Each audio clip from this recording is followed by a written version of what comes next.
2.5% ब्राह्मणों ने हिंदू होने का नाटक करके हिंदुस्तान को तबाह और बर्बाद करने का पूरा मंसूबा और प्लान बनाया, उसके खिलाफ हम लोगों ने क्या प्लान बनाया?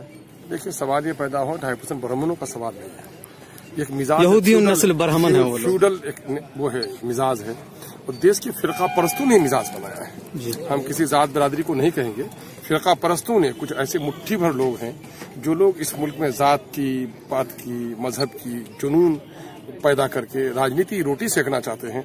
खून और लाश की होली, खून की होली और लाशों का खेल खेल के गद्दी प्राप्त करना चाहते हैं। ये उन लोगों का तमाशा है।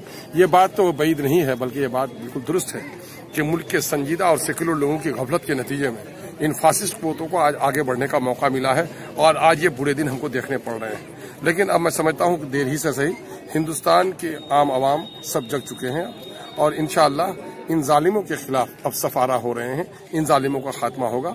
ये एतमाद रखिए और यकीन रखिए कि अंग्रेज इससे बड़े जालिम थे।